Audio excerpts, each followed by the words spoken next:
All right, before I dive into this story, let me ask you, what's the scariest thing you've ever experienced? Was it a shadow lurking in your room at night? A creaking door in an empty house? Well, get ready, because what I'm about to tell you is way worse. By the way, let us know in the comments from which country you're watching us. Now let's get into the story. It all started one chilly autumn evening. My name's Jack, and I was 22 at the time, just a regular college student. My friend Mike had just moved into this creepy old house in a small town in Pennsylvania. The house was ancient, built in the early 1900s, and had this eerie, unsettling vibe that was impossible to ignore. Mike had invited me and a few other friends, Liam, Sarah, and Emma, to check out his new place. We thought it was going to be a fun night, just hanging out, exploring the house, and maybe telling a few ghost stories for laughs. Little did we know, we were about to live through a horror story of our own. The house stood at the end of a long, dark road. The air around it was damp, filled with the earthy scent of wet leaves. Its paint was peeling, the windows creaky, and an ancient, rusty gate guarded the entrance. I couldn't shake off the unsettling feeling that washed over me the moment I stepped inside. "Guys, this place is legit creepy," Sarah remarked as we entered. The hallway was lined with old, dusty pictures, their subjects' eyes seemingly following us as we walked by. We laughed it off, trying to lighten the mood, but I knew everyone felt it. There was something wrong about this house. Mike led us to the living room, where he had already set up some snacks and drinks. We made small talk, shared a few laughs, but the atmosphere remained tense. Then, inevitably, the topic shifted to the basement. "I haven't gone down there yet," Mike confessed. "The realtor said it's just old storage, but you know, it gives me the creeps." Now, of course, in true horror movie style, Liam suggested we check it out. At first, everyone hesitated. The basement was like a looming presence in the house, a part of the structure we all instinctively wanted to avoid. But then, we thought, how bad could it be? It's just a basement. And that was our mistake. Mike grabbed a flashlight, and we made our way to the basement door. It creaked as it opened, revealing a set of rickety wooden stairs descending into darkness. The cold air that seeped out sent chills down my spine. One by one, we cautiously went down. The light barely penetrated the blackness, and the deeper we descended, the more oppressive the air became. The room was cluttered with old furniture, cobwebs hanging in every corner. It was the kind of place that felt like it had been forgotten for decades. Mike turned on the basement light, but it flickered weakly, casting an eerie glow on the room. That's when we saw it, a door at the far end of the basement, partially hidden behind a pile of broken chairs. It was old, wooden, and locked with a rusty padlock. "What's in there?" Emma asked, her voice shaky. "No idea," Mike replied. "I didn't even know that door was there." Now most of you are probably screaming at your screen right now, telling us to get out. I wish we had listened to that instinct. But in that moment, curiosity got the better of us. "Let's open it," Liam suggested. He was always the bold one in the group, the one who wanted to explore the unknown. "No way, man. Let's just go back upstairs," I protested, feeling that unease gnawing at me.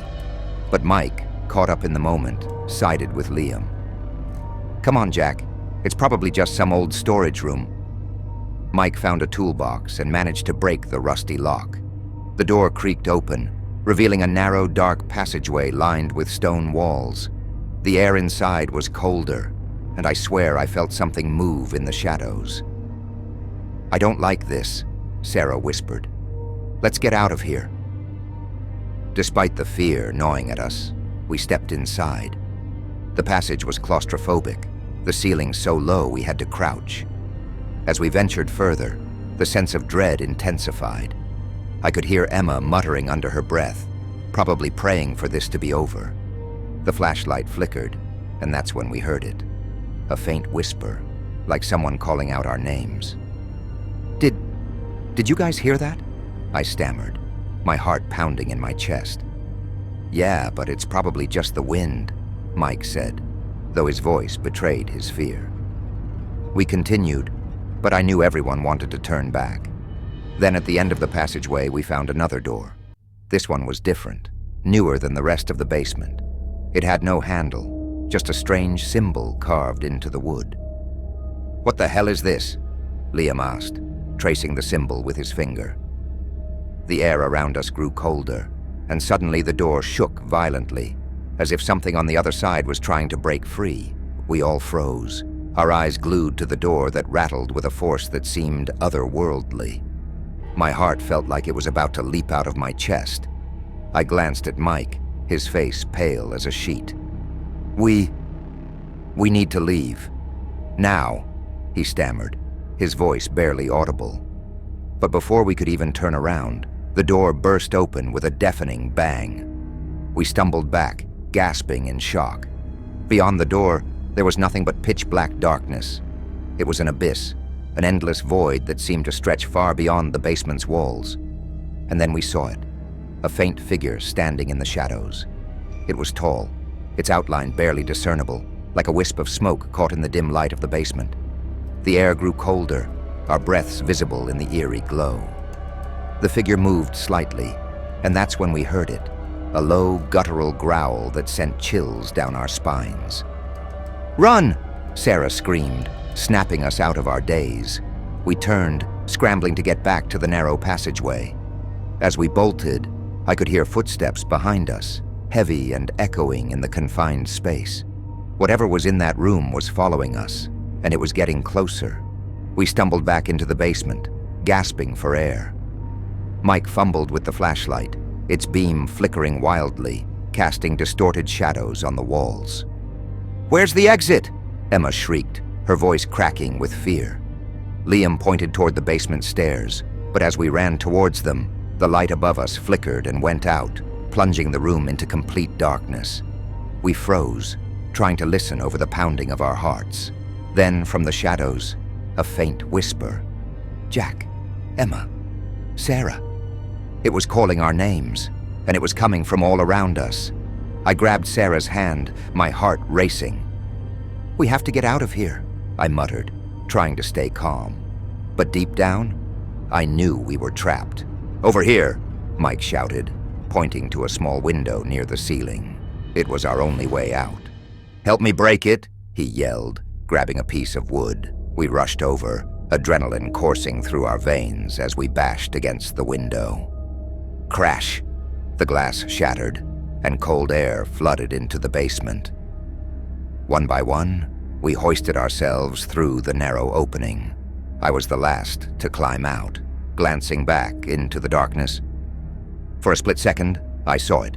The figure, standing just a few feet away, its hollow eyes staring directly at me. I pulled myself out, landing on the wet grass outside. We didn't stop running until we were far away from the house, our breaths ragged, fear still coursing through our veins. We collapsed on the side of the road, gasping for air. "What? What was that?" Emma sobbed, clutching her knees. No one answered. What could we say? There was no rational explanation for what we had just experienced. Mike sat up, staring back at the house. "We have to go back," he whispered, his voice shaking. "There's something down there. It knows our names." "Are you insane?" Sarah snapped. "We barely got out of there alive, and you want to go back?" "No," Mike insisted, his eyes wide. "You don't understand. It's not just the basement. It's the whole house. If we don't do something, it'll come for us." And that's when we realized we weren't safe, not yet. Whatever we had disturbed in that basement wasn't confined to that room. It had already marked us, and it was only a matter of time before it would come for us again. "So, what do we do?" Liam asked, his voice trembling. "Call the police? An exorcist? What?" "We need to go back," Mike repeated, his voice more determined this time. "We need to seal that room, lock it up somehow." There was a heavy silence as we processed what he was saying. Go back into that house, into the basement, The thought alone made my skin crawl. But deep down, I knew he was right. We had to face it, whatever it was, or we'd never be free. After a few minutes of tense debate, we agreed. We gathered what tools we could find: a hammer, nails, salt, anything we thought might help, and headed back to the house. As we approached, the air grew colder, the shadows darker. The house loomed before us, silent and menacing. We stepped inside, the floorboards creaking under our weight. The basement door was open, just as we had left it. Taking a deep breath, we descended the stairs once more, our flashlights cutting through the darkness. The door to the hidden room was still open, the darkness beyond it now seeming even more menacing. "All right, let's do this quickly," Mike whispered, handing out the nails and boards. As we approached the door, the temperature dropped sharply, our breath misting in the air. A low growl echoed from the darkness, and the shadows seemed to ripple, like something was moving within them. "Seal it, now!" I shouted, panic surging through me. Mike and Liam began nailing the boards over the door, their hands trembling as they worked. That's when it happened. A gust of icy wind surged from the darkness, knocking us back. The figure emerged from the shadows, more visible now, a gaunt, twisted form with hollow, piercing eyes. It let out a blood-curdling scream, a sound that resonated deep within our bones. "Keep nailing!" I screamed, grabbing the salt and throwing it at the figure. To our surprise, it recoiled, shrieking in agony as the salt struck it. "It's working! Hurry!" With a final push, we managed to nail the last board across the door. Mike poured a line of salt along the doorway, sealing it off. The figure shrieked one last time before vanishing into the darkness, leaving the basement eerily silent. We stood there, gasping for breath, our hearts pounding in our chests. It was over. At least, we hoped it was. We left the house, not daring to look back. We didn't speak as we walked away, each of us lost in our thoughts. What had we just encountered? A ghost? A demon? We didn't know, and frankly, we didn't want to. A few days passed and things seemed to go back to normal. But every now and then I'd catch a glimpse of something out of the corner of my eye. A shadow. A fleeting movement that disappeared when I turned my head. It was as if the darkness had followed us, lingering just out of sight. And that's when I realized maybe we hadn't sealed it away after all. Maybe it was just waiting. The days turned into weeks, and we slowly began to return to our normal lives. We didn't talk about what happened. We barely even saw each other. It was like we had an unspoken agreement to pretend none of it was real, to act as if it was just a nightmare. But deep down, I knew better. The shadows still felt alive, lurking in the corners of my vision. I would hear faint whispers at night, the sound of my name being called in the dark. It was subtle at first, almost easy to ignore, but as the days passed, it grew stronger. One evening, while sitting alone in my living room, I decided to reach out to the others. We needed to talk. I grabbed my phone and dialed Mike's number. It rang for what felt like an eternity before he picked up. His voice was shaky, filled with unease. Have you noticed anything strange?" I asked, my heart pounding. There was a long silence on the other end before he spoke. "Yeah, it's here, in my house. I don't think we sealed it away. I think we just made it angry." We met the next day at a local cafe, our faces pale, eyes sunken from sleepless nights. Emma, Sarah, Mike, and I sat in a tense silence, each of us haunted by our own fears. Liam was missing. We had tried calling him, texting him, but there was no response. "I think it's not just the house anymore," Emma finally said, breaking the silence. It's following us. It's attached to us somehow. But how? Sarah asked, her voice trembling. We sealed that room. We did everything we could. Mike shook his head. Maybe it's not about the room. Maybe it's about us. It marked us when we first entered that basement. We're the key to setting it free. And now it's coming for each one of us. A chill ran down my spine as he spoke. Was it possible that the entity had latched onto us, using us as a doorway back into the world? The thought was terrifying. After hours of tense discussion, we decided there was only one thing left to do: return to the house and finish what we started. If we didn't, we feared the entity would continue to haunt us, or worse, take us one by one. We packed up what little equipment we had, salt, candles, matches, and drove back to the cursed house. The house loomed in front of us, more menacing than ever. As we approached, I felt a wave of dread wash over me, as if the very air around the place was filled with malice. The door creaked open with a soft push, welcoming us back into its dark embrace. We made our way down to the basement, our footsteps echoing through the silent halls. The boards we had nailed over the hidden room's door were still in place, but something felt off. The air was heavy, filled with an unnatural chill that made our skin prickle. "Okay, let's do this," I whispered, more to myself than to the others. We lit the candles and began to pour salt around the doorway, preparing for whatever might come next. Suddenly, a gust of wind blew through the basement, extinguishing the candles and sending chills down our spines. The shadows around us began to move, swirling and twisting as if they had a life of their own. And then we heard it, a deep, guttural voice that resonated from the darkness. "You cannot escape." A cold hand gripped my shoulder, and I turned around to see a face emerging from the shadows, hollow eyes staring into mine. It was the entity, its form more defined now, resembling a grotesque version of a human, twisted and monstrous. "Pour the salt," I yelled, trying to shake off the icy grip. Mike and Sarah rushed to complete the circle, throwing salt in every direction.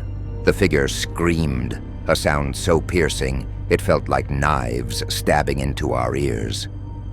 The room trembled, the shadows recoiling as the salt formed a barrier around us. I grabbed the last candle, relighting it with shaking hands. "We have to seal it now," I shouted, pushing the candle towards the doorway. As the candlelight flickered, we saw the entity writhe and twist, its form distorting as it was pushed back towards the hidden room. With a final desperate scream, it lunged at us, only to be stopped by the circle of salt. The force of its impact shattered the boards over the door, and with a blinding flash of light, it was sucked back into the darkness beyond the doorway. The basement fell silent, the air no longer heavy with malevolence. We stood there, gasping, hearts pounding, staring at the now empty doorway. It was over. We had done it. Or so we thought. We nailed the boards back over the door, sealing it once again. As we made our way out of the house, a strange sense of calm washed over me. But deep down, a sliver of doubt remained. Was it really over, or had we just delayed the inevitable? Weeks passed and life slowly returned to normal. The shadows no longer haunted my vision.